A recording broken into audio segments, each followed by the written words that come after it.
Welcome to the Covert Narcissism Podcast. I'm your host, Renee Swanson. Parenting with a toxic partner is a nightmare that I know all too well. And if you are living that same nightmare that I did, then I strongly encourage you to read, to listen to podcasts, to learn so that you can help not only yourself, but also your children. I made a video series on a YouTube channel that I have, and it's a series on parenting with a toxic partner. I have to admit that I'm enjoying podcasting so much more than the YouTube channel, so my focus right now is on podcasting, but I want to share some of what I did in my YouTube channel with you guys here. So I've taken some audio from one of my Q&As that I did on parenting with a toxic partner, and that audio is what I'm giving to you here today. So that I hope that you benefit from it. This is for those of you who are parenting with a toxic partner. Parenting with a toxic partner is a tough undertaking. And this is the second Q&A session that I'm doing. These are questions that were asked to me in our Facebook group. The Facebook group is titled Parenting with a Toxic Partner. And I'd like to address some of the questions today. So the first question I'd like to address is, can you do a video on how to protect your children against their dad or mom that is a narcissist from being gaslighted and manipulated? Well, I got news for you. If your kids are going to have any interaction with that parent, then you cannot protect them from experiencing gaslighting and manipulation. And trying to protect them from that is not the right approach. They're going to experience it, and someday they may experience it from a friend, a coworker, a boss, even a relationship.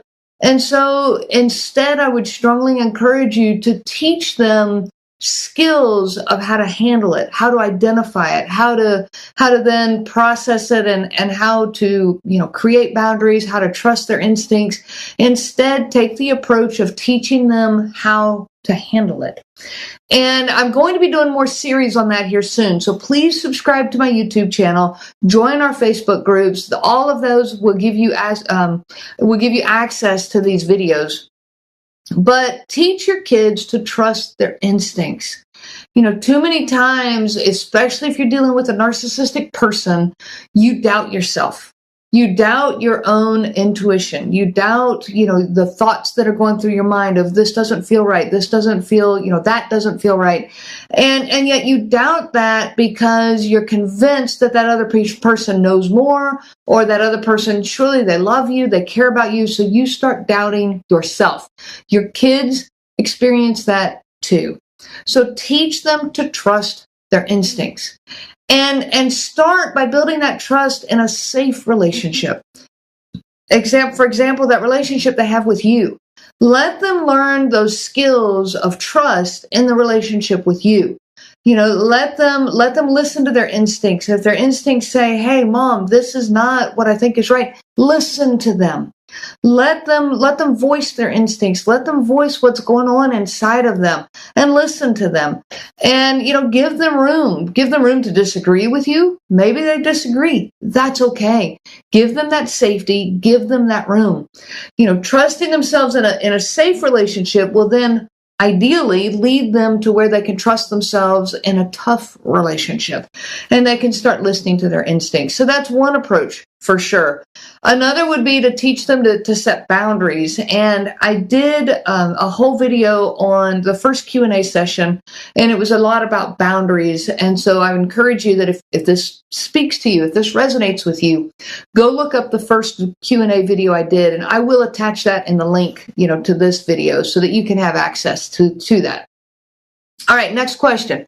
How do you eliminate, cope with, accept when your child takes information from your home to their narcissistic parent and shares in a way to connect with that parent, but using you as a scapegoat to avoid dad's anger? All right, that's a long question. And I actually asked this person for a little bit more information. So I'm going to read a little bit more of what this person had to say.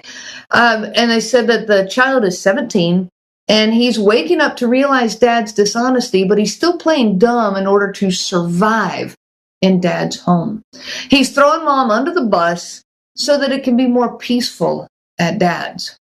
Now, to the person who asked this, I have to tell you, I love that your focus in the question and some of the conversation we've had, that your focus is on your son and his development.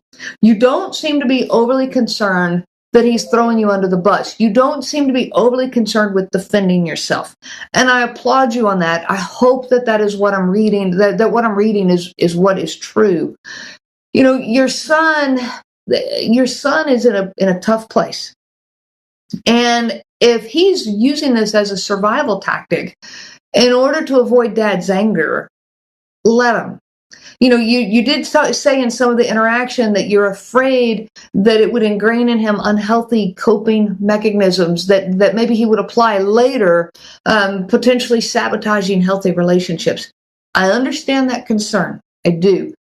But I think one of the best ways to avoid it is help your son to see that he is using survival tactics in a toxic relationship and that that's okay. Give him permission to do that. You know, many victims of narcissistic abuse develop survival skills. Those survival skills can be detrimental if we use them in healthy relationships in the future.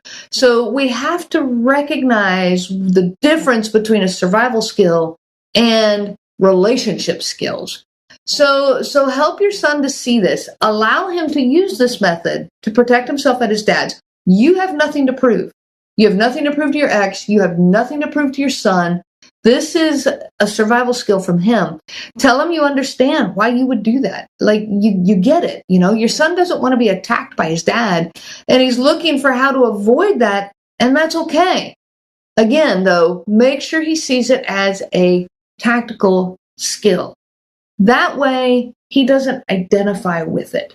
If it becomes something that he identifies with, it becomes a way that he defines himself, then it will play out in future relationships. I'll give you an example. When we're angry, we're experiencing anger. We're not an angry person. We're just a person experiencing anger. And I've talked about this in some of my other videos. But if we identify with being an angry person, then we will make that come true. And we will be angry way more often. If we identify with being a happy person, then we're going to pursue things more that make us happy because we start building it as an identity. So if your son can separate that he has got a coping mechanism going into place, you know, but it's a survival skill and it's not his identity, then it would not be as likely to sabotage his future relationships. And so, you know, I tell him that, you know, sometimes adults have to do this. Even you know, all of us, we have to do this. We can't be totally ourselves in every situation we're in. You know, sometimes when we're at work, we have to portray ourselves in a different way. We might call that cloaking. We're cloaking who we really are because we have to make sure we can handle the situation that we're in, be it a work situation, or maybe it's when grandparents come to visit. We all act a little differently in different situations. This is no different.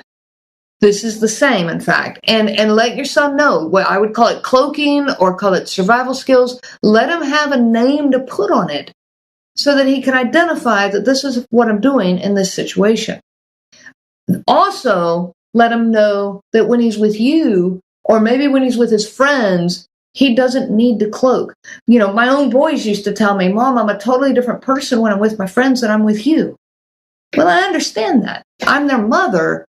Their relationship with their friends is going to be different, and that's okay. They're going to act differently. They're going to have, you know, maybe more freedom or less guard up in place and all of that. And as much as we have a healthy relationship, they're still not going to be the same way around me as they would be their friends. And so again, I tell you, let your son do this, but help him to identify what he's doing. All right, the next question. What do you do about a child who is turning out to be a narcissist just like their parent? He's 17, he doesn't live with me, and he believes everything his dad tells him. I'm always the bad parent. At 17, there's still so much development that is yet to happen in your child.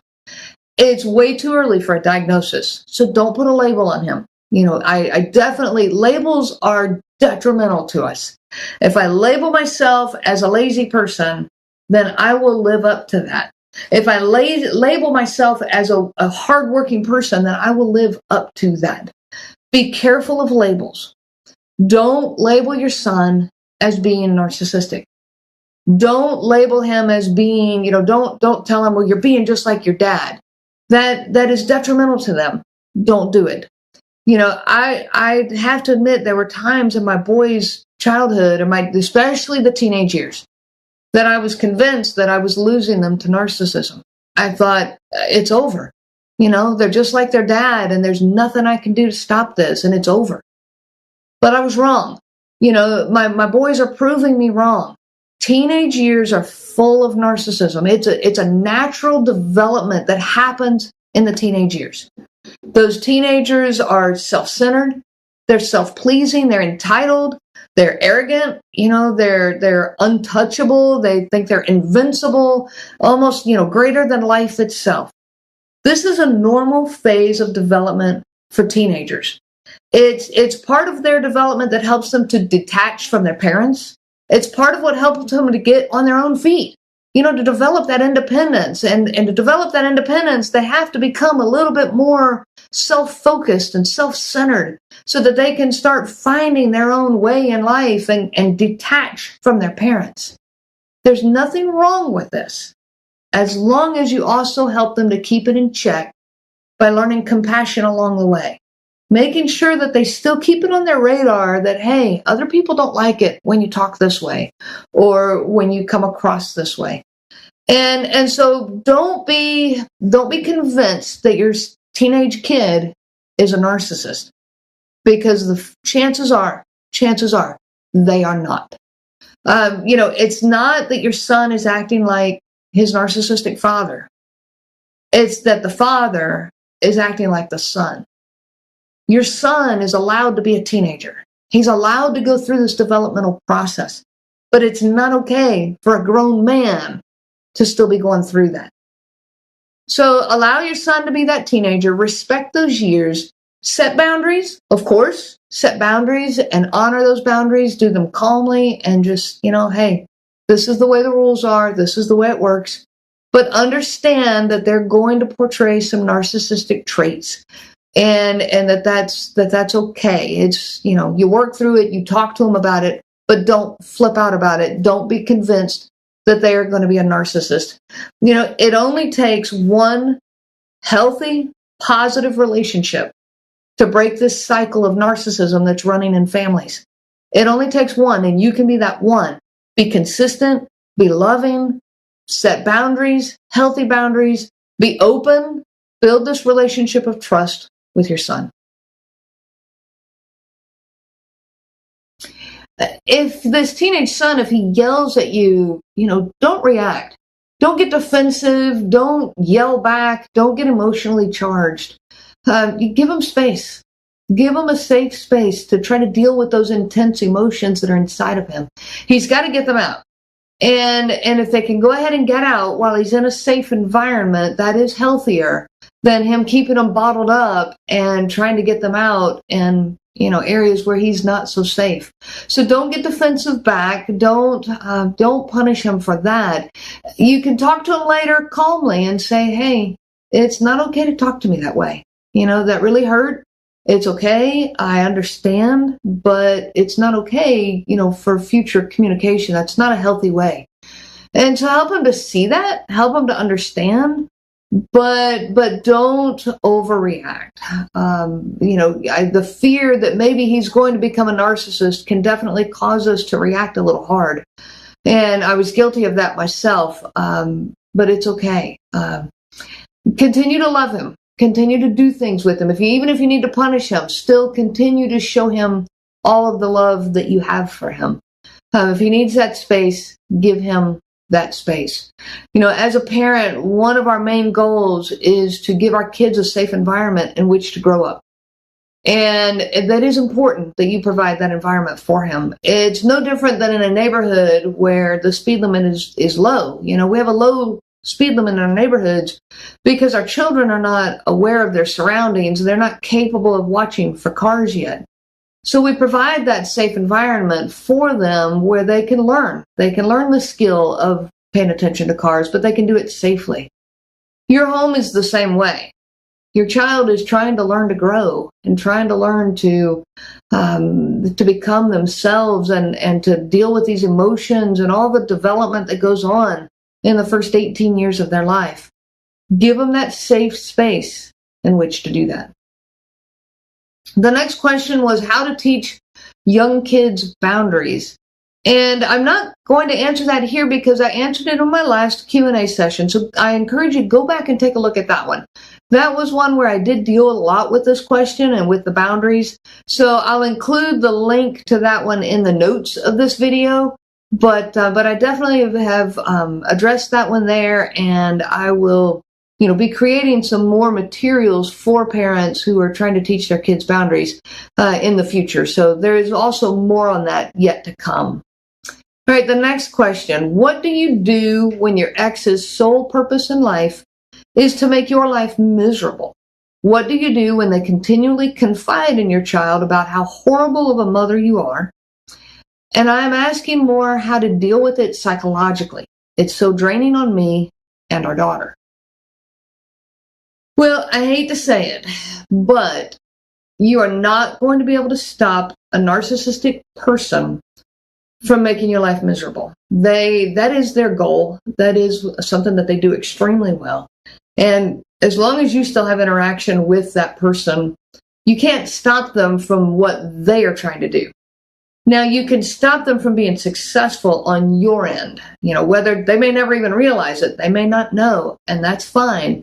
So, they're always going to feel entitled. They're going to feel above the law. They even feel like they're above common courtesy. Like it doesn't apply to them. They don't have to use it, and I'll never understand that. But it is kind of how the narcissistic mindset works, is it just doesn't apply to them that they have to treat other people with courtesy. So from your perspective, I would say, understand you have nothing to prove to that person. You have nothing to defend. You have nothing to explain. And you have nothing to prove to anyone else either. Let your life speak for itself. In regards to your daughter, and he's, talking about how horrible of a monster you are to your daughter, you have nothing to prove. And let your life speak for itself. Love your daughter. Have a healthy relationship, an open relationship, a relationship built on complete trust. Be real, be genuine, and then let your life speak for itself. And let her decide. Let her see it for herself. She'll see the differences between how, the two parents act and behave and interact with her. Don't become defensive, because when we do, we look guilty. We look guilty and we look desperate. Defensive people they do. And even though you might feel desperate in this situation, let that feeling go. You can't change how he is. You have to accept that. And instead of focusing on him, focus instead on you. Focus on your daughter and on you. If he wasn't in your world right now, what would you be thinking? Like, if he never existed, what thoughts would go through your mind? What would you be working on? What hobbies would you have? What would you spend all of your mental energy on? Being a victim of narcissistic abuse absorbs our mental energy. And I remember the day when I finally thought, wow, now that I'm out of that marriage and I've walked away from all of that, what do I spend my time on? What do I spend my energy on? My mind didn't have anything else to think about when I finally convinced it to stop thinking so much about narcissism and about the abuse, and he did this and he did that. I was like, no, let it go. And then all of a sudden I had all this mental space, and I was like, wow, how do you spend that mental energy? Where do you put it now? Put it on you. Put it on your daughter. Be that person that you've always wanted to be. Be that person that you want your daughter to see. Be real and be genuine. And help your daughter do this too. If she sees you doing it, that's the best resource she has, because then she gives herself permission to do it too. So I hope that helps. I thank you guys for listening to my videos. My name is Renee Swanson, and I do have a YouTube channel. Subscribe to it. I am going to be doing more of these Q&A sessions. I do hope they help. Jump onto the Facebook group, ask your questions, jump onto email, send me an email. All the links are in the notes to this video. And I hope you guys have a great one. I wish you so much peace on your journey of healing. You have been listening to the Covert Narcissism Podcast with your host, Renee Swanson. Be sure to check out our website at www.covertnarcissism.com. There you will find many resources just for you to help you on this journey. You can also reach out to me by email at Renee, RENEE, at cnglifecoaching.com. Those letters are CNG, as in Covert Narcissism Group. I do look forward to hearing from you. I wish you so much peace on your journey of healing.